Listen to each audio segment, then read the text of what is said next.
ದಾವಣಗೆರೆಯಲ್ಲಿ ನಿನ್ನೆ ಬಿಜೆಪಿ ನಾಯಕರ ಜಂಟಿ ಸುದ್ದಿಗೋಷ್ಠಿ. ರಾಜ್ಯ ಸರ್ಕಾರದ ವಿರುದ್ಧ ಎಂಎಲ್ಸಿ ಸಿಟಿ ರವಿ ಕಿಡಿಕಾರಿದ್ದಾರೆ.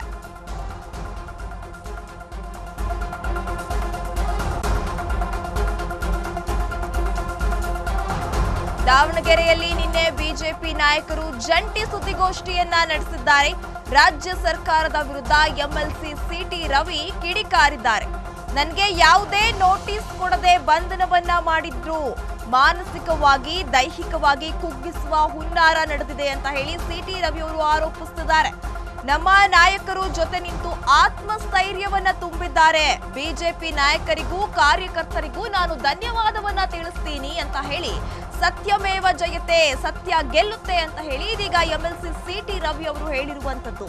ದಾವಣಗೆರೆಯಲ್ಲಿ ನಿನ್ನೆ ಬಿಜೆಪಿ ನಾಯಕರು ಒಂದು ಜಂಟಿ ಸುದ್ದಿಗೋಷ್ಠಿಯನ್ನ ನಡೆಸ್ತಾರೆ. ಈ ಸಂದರ್ಭದಲ್ಲಿ ರಾಜ್ಯ ಸರ್ಕಾರದ ವಿರುದ್ಧ ಎಂಎಲ್ಸಿ ಸಿಟಿ ರವಿ ಅವರು ಕೆಂಡ ಕಾರ್ತಾರೆ.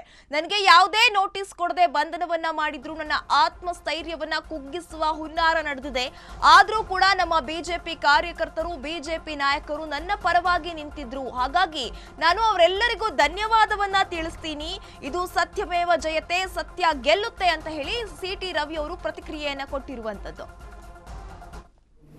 ನಮ್ಮ ರಾಜ್ಯಾಧ್ಯಕ್ಷರು, ನಮ್ಮ ವಿಪಕ್ಷದ ನಾಯಕರಾದಂಥ ಅಶೋಕ್ ಅವರು, ಚಲವಾದಿ ನಾರಾಯಣಸ್ವಾಮಿ ಅವರು, ಪಕ್ಷದ ಎಲ್ಲ ಮುಖಂಡರು, ಶಾಸಕರು, ಸಂಸತ್ ಸದಸ್ಯರು, ಸಾಮಾನ್ಯ ಕಾರ್ಯಕರ್ತರು ಈ ಸಂಕಷ್ಟ ಸಮಯದಲ್ಲಿ ಜೊತೆಗೆ ನಿಂತು ಆತ್ಮಸ್ಥೈರ್ಯವನ್ನು ತುಂಬೋದ್ರ ಜೊತೆಗೆ ನಿಮ್ಮ ಜೊತೆಗೆ ನಾವಿದ್ದೀವಿ ಎನ್ನುವಂಥ ಒಂದು ಸಂದೇಶವನ್ನು ಕೊಟ್ಟಿದ್ದಾರೆ.